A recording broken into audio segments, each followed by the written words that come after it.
देखो समाकलन प्रथम सिद्धांत से समाकलन का बाई पार्ट्स ये हुआ, और जो शुरुआत शुरू से पढ़ रहे हैं देख रहे हैं कैसे रिलेट किए, जोड़े हम पहले दिन ही आखिरी दिन वाले को जोड़ दिया था मैंने, x⁴ + 1 भी आ गया था। तो जो पढ़ने वाले हैं, जो जोड़ने वाले हैं, उनके लिए नहीं, वो तो उड़ेंगे, इसके बाद बोला जाएगा घुमा देंगे।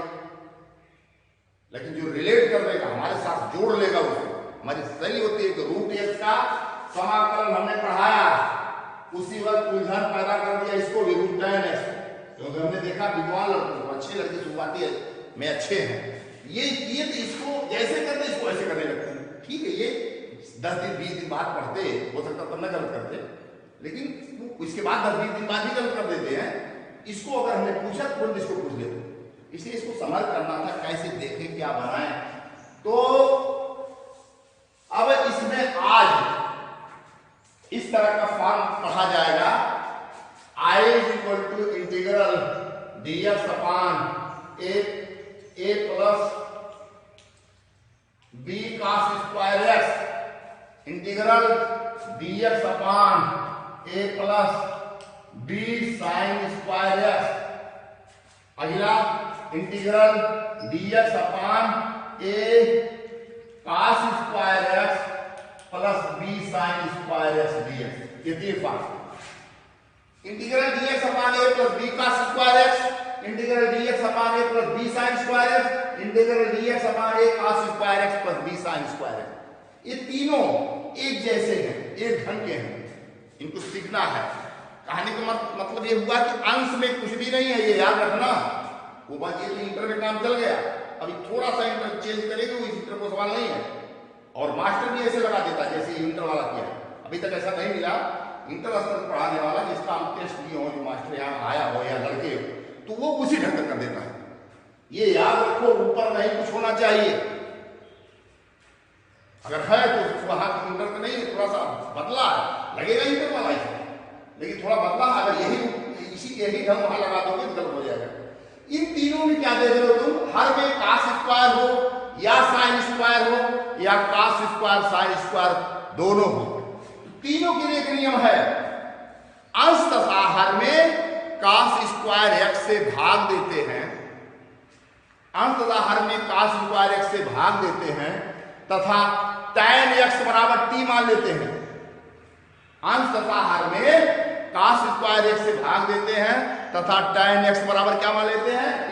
तो जैसे एक देखो, I = cos² से भाग हो गया, तो 1 में cos² से x से भाग देंगे हो जाएगा sec² x dx upon a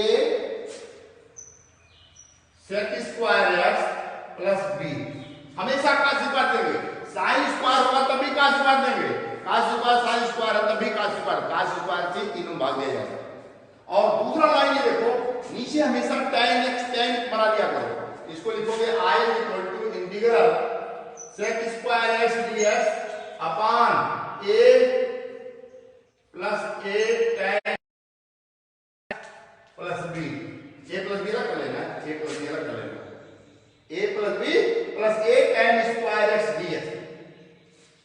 अब क्या है, tan x बराबर t मानो, tan x बराबर t, लेकिन यहां देखो तुम, tan x के साथ यहां स्क्वायर साथ a भी है, तो तुम ऐसा मान लो कि √a tan x बराबर t, √a यहां √a tan x बराबर t, √a tan x बराबर t। तो इसलिए कि a tan² x हमेशा t² हो जाएगा, और इसके जब इसको मान दो, इसका √a tan x का होगा sec² x इंटू dx बराबर dt। तो sec² x dx बराबर 1/√a dt, ऐसे।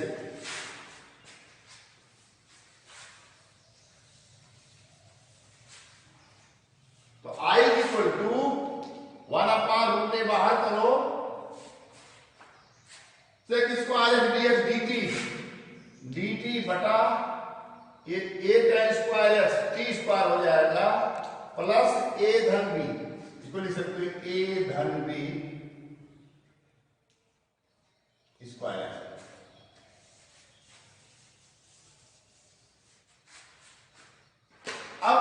ये फार्मूला बन जाएगा एक्स स्क्वायर प्लस ए स्क्वायर टाइप का, एक्स स्क्वायर प्लस ए स्क्वायर टाइप का, इसका उसका 1/a tan इनवर्स एक्स अपान ए। ये तो बन गया है, एक्स स्क्वायर है तो हमेशा फिक्स ऐसे बनेगा। लेकिन कभी कभी ऐसा भी हो सकता है, कभी कभी ऐसा भी हो जाएगा, जैसे देखो i इक्वल टू ऐसे भी भाग आ सकता है 1/√a, या दूसरा कोई सवाल ले लेंगे ऐसे बन जाएगा, मान लो dx अपान ऐसे कुछ बन जाएगा। यहां ऊपर सेक स्क्वायर एक्स है, नीचे है tan square x plus tan x plus 3 वगैरह ऐसे कुछ आ सकता है, मान लो इसी में आएगा ऐसे। अब tan x बराबर t मानेंगे तो सेक स्क्वायर dt जाएगा, I इक्वल टू dt बटा t square plus t plus 3। अभी पढ़ाया जा चुका है t square plus t plus 3 पढ़ाया, इसलिए अगर इसका गुणनखंड हो जाता तो हम इसको गुणनखंड करके आंशिक भिन्न कर लेते और उसका समाकलन आसानी से हो जाता। लेकिन इसका गुणनखंड नहीं होगा तो इसको पूर्ण वर्ग बनाया जाएगा। पूर्ण वर्ग बनाने का तरीका हमने सिखाया था, यहाँ गुणांक 1 होना चाहिए। अगर गुणांक 1 नहीं, इसको कॉमन ले लो तो यहाँ लिखेंगे पूर्ण वर्ग बनाने में, यहाँ संयोग से है, ये हो जाएगा t, इसका वर्गमूल t प्लस t के गुणांक आधा, t के गुणांक कितना 1, आधा ही बढ़ा दो, इसको लिखेंगे t प्लस हाफ और होल स्क्वायर प्लस 3, और जो इसको खोलेंगे तो 2 अधिक आएगा, t प्लस हाफ का होल स्क्वायर करेंगे 1/4 अधिक आएगा, 1/4 अधिक आएगा। इसको जब करेंगे तो हो जाएगा t प्लस हाफ का होल स्क्वायर, ऐसे प्लस 3 कर देना ऐसे, t स्क्वायर प्लस 1/4 प्लस 2 करेंगे तो t आ जाएगा 1/4 अधिक आ रहा है -1/4 कर देना। ये पढ़ाया जा चुका है, इसलिए दोबारा इसको नहीं। तो ये इस तरह की समस्या वहां आ सकती हैं। तो नीचे cos स्क्वायर हो या sin स्क्वायर हो अथवा cos स्क्वायर sin स्क्वायर दोनों हो, तो सभी में cos स्क्वायर x से भाग देंगे और tan x बराबर t मानेंगे। कौन कौन सा रूप आएगा एकदम फिक्स है, एकदम फिक्स है ये क्या ना। और दूसरी इंपॉर्टेंट लाइन इसमें है कि अब वो फार्मूला एक्स स्क्वायर प्लस ए स्क्वायर टाइप आ सकता है, एक्स स्क्वायर प्लस ए स्क्वायर टाइप, तो 1/a tan इनवर्स एक्स अपान ए, या हो सकता है एक्स स्क्वायर माइनस ए स्क्वायर टाइप आ जाए 1/2a log x माइनस ए अपान एक्स प्लस ए, या अभी जो बताए हैं कि वो पूर्ण वर्ग बनाने वाला है। बस ये 3 अवस्थाएं इसमें आ सकती हैं। अब हम क्या कर रहे थे कि थोड़ा चेंज कर देते हैं। यहाँ देखो इंटीग्रल sin स्क्वायर x अपान 2 plus 3 cos square x dx। अब ये क्या करते हैं लड़के, देखो तो ध्यान दो, sin स्क्वायर x अपान 2 प्लस 3 cos स्क्वायर x, हमने कहा नीचे cos स्क्वायर हो या नीचे sin स्क्वायर हो या cos स्क्वायर sin स्क्वायर दोनों हो, तुरंत cos स्क्वायर x से ऊपर नीचे भाग दो। लेकिन ये sin स्क्वायर है, यहाँ कैसे भाग देते चलो, इसको अपना झेलता लेते, ऊपर sin स्क्वायर हो ऊपर कुछ और हो तो नहीं बात, तो भाग तब तक हम cos स्क्वायर नहीं देंगे, ये गलती होनी नहीं चाहिए। तो पहला काम है ऊपर sin स्क्वायर है तो नीचे भी sin स्क्वायर बना, या ऊपर sin स्क्वायर है cos स्क्वायर में कोई फर्क नहीं पड़ता। तो हम क्या करते हैं sin स्क्वायर x अपान 2 प्लस, ऊपर sin स्क्वायर है तो नीचे भी sin स्क्वायर कर लो, तो cos स्क्वायर से लिख सकते हो 1 माइनस sin स्क्वायर है, हो जाएगा 3 से बड़ा होगा 3 माइनस 3 sin स्क्वायर x, ऐसे हो जाएगा। तो जल्दी करते हैं, बीच वाला लेकर ताका नहीं पड़ा पता पाएंगे। तो sin स्क्वायर x अपान 5 minus 3 sin square x, 5 minus 3 sin square x, रटना नहीं है, ऊपर sin स्क्वायर समाप्त करना है। ऊपर sin स्क्वायर x समाप्त करने का तरीका क्या है, यहाँ sin स्क्वायर गुणांक -3 है तो तुम -3 से गुणा कर दो, -3 से भाग भी दे देंगे और 5 जोड़ दो, 5 घटा दो, तो नई लाइन से वैसे देखो कितने गुणा करें -3, I इक्वल टू -1/3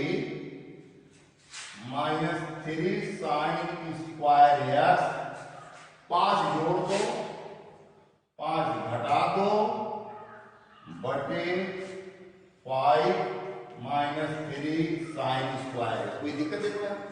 ऋण 3 से हमने गुणा किया, ऋण 3 से भाग दिया, 5 जोड़ा और 5 घटाया, 5 जोड़ा और 5 घटाया। अब देखो i इक्वल टू इतना बटा इतना करो तो -1/3 dx हो जाएगा, -1/3 dx कट जाएगा और ये इसमें पूरा होगा 5/3 dx upon 5 minus 3 sine square x बन गया नहीं, 1 dx का x हो जाएगा। और ये कभी भी पढ़ा गया है नीचे साइन स्क्वायर x हो या कॉस स्क्वायर x हो या sine square cos square x दोनों हो, कॉस स्क्वायर से ऊपर नीचे भाग दे देना और tan x बराबर क्या मान लेना t। ये तुम्हारा हो गया बढ़िया से। ये गलती न करना, ऊपर अगर है तो उसको समाप्त करो और ऐसे समाप्त किया जाएगा, नहीं मास्टर कर लड़कों तरह क्या करेगा तुरंत का स्क्वायर भाग देगा। ये तीनों फार्मूले बहुत इंपॉर्टेंट है।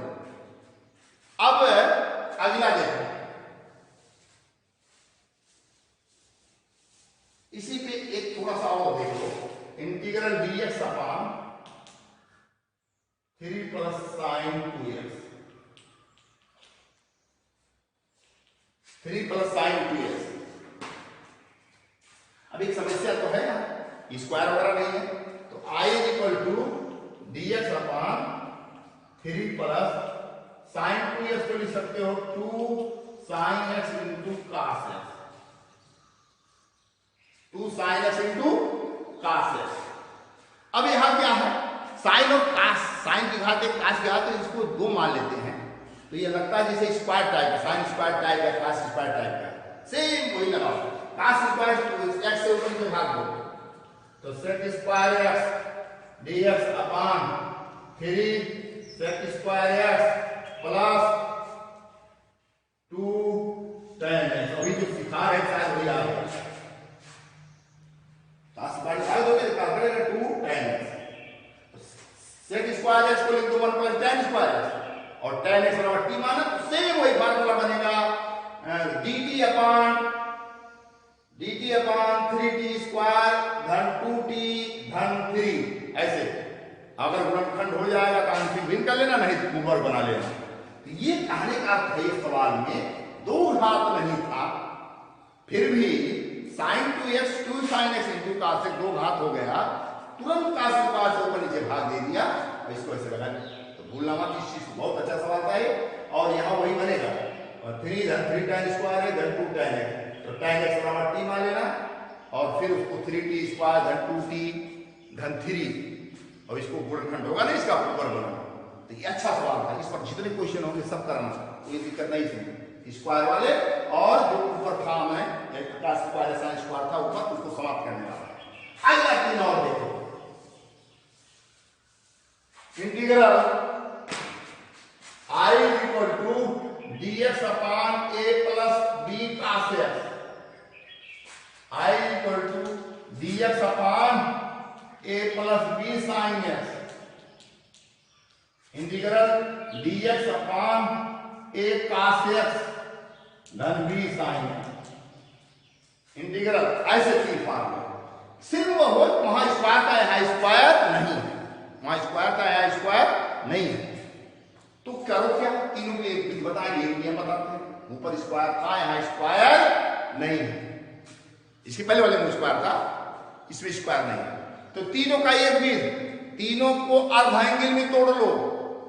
cos x का अर्ध एंगल होगा 2 cos square x by 2 minus 1 या 1 minus 2 sin square x by 2, चाहिए sin x का अर्ध एंगल होगा 2 sin x by 2 cos x by 2, और सब में क्या करना, अर्ध एंगल तोड़ने के बाद cos स्क्वायर x बाई 2 से भाग देना, वहां cos स्क्वायर x से भाग दिए थे, यहाँ cos स्क्वायर x बाई 2 से भाग देना तथा tan x बाई 2 बराबर t मान देना, tan x बाई 2 बराबर t, वहां tan x बराबर t मान दिया, tan x बाई 2 मान दी।